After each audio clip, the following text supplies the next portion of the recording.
ये खबर पारुल यूनिवर्सिटी द्वारा प्रस्तुत की गई है। निजी क्षेत्र में काम करने वाले कर्मचारियों के रिटायरमेंट फंड की सुरक्षा के मद्देनजर ईपीएफओ ने मान्यता प्राप्त गैर सरकारी भविष्य निधि ट्रस्टों को सरकारी नियमन के दायरे में लाने के लिए एमनेस्टी स्कीम यानी कि माफी योजना की शुरुआत की है। ईपीएफओ ने कर्मचारियों के बकाये फंड समेत अन्य नियमों के पालन के लिए शुरू की गई इस माफी स्कीम के तहत निजी पीएफ ट्रस्टों से आवेदन मांगे हैं। श्रम मंत्रालय के मुताबिक अगले 6 महीनों के दौरान योजना में शामिल होने का आवेदन करने वाले ट्रस्टों के खिलाफ पुराने लंबित मामलों से लेकर वित्तीय दंड जैसी कार्यवाही से छूट दे दी जाएगी।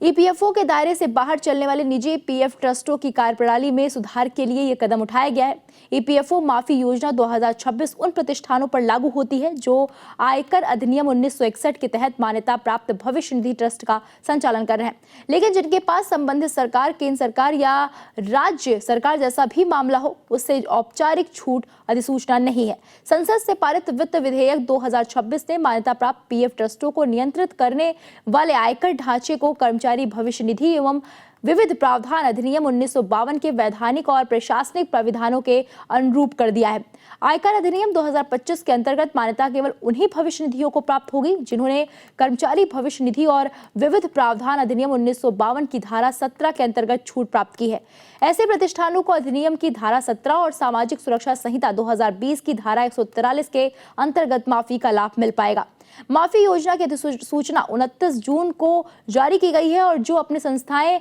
अपने पीएफ ट्रस्ट को पूर्व की तारीख से नियमित कराना चाहती हैं, साथ ही जिन्होंने पहले ही नॉन एग्जेम्प्टेड यानी कि छूट रहे संस्थान के तौर पर नियमों का पालन शुरू कर दिया है या जो भविष्य में इसके पालन का विकल्प चुन रही है, वो इस स्कीम के लिए पात्र है। श्रम मंत्रालय के अनुसार जो संस्थान पीएफ ट्रस्ट की पिछली तारीख से नियमित कराना चाहते हैं और सामाजिक सुरक्षा कोड 2020 के तहत छूट प्राप्त संस्थान के तौर पर काम जारी रखना चाहते हैं, वो भी इस योजना के लिए पात्र होंगे। स्कीम के तहत मिलने वाले मुख्य फायदों में पूर्व की तारीख से रेगुलर होना, छूट का दर्जा और ट्रस्ट की शुरुआत से लेकर तय कट ऑफ तारीख तक ट्रस्ट की मान्यता शामिल है। पात्र संस्थाओं को सामाजिक सुरक्षा कोड 2020 के तहत कुछ जरूरी शर्तों जैसे कर्मचारियों की कम से कम संख्या और कॉपर्स यानी कि फंड के आकार से जुड़े नियमों में भी छूट मिलेगी। 3 साल तक नियमों के पालन की शर्त को पूरा किया जाएगा माना जाएगा। बकाया राशि, हर्जाने और ब्याज के लिए लंबित मामलों को वापस ले लिया जाएगा और वो खत्म माने जाएंगे, बशर्ते कर्मचारी सदस्य के पीएफ खातों में कानूनी दरों के बराबर या उससे बेहतर दर पर ब्याज और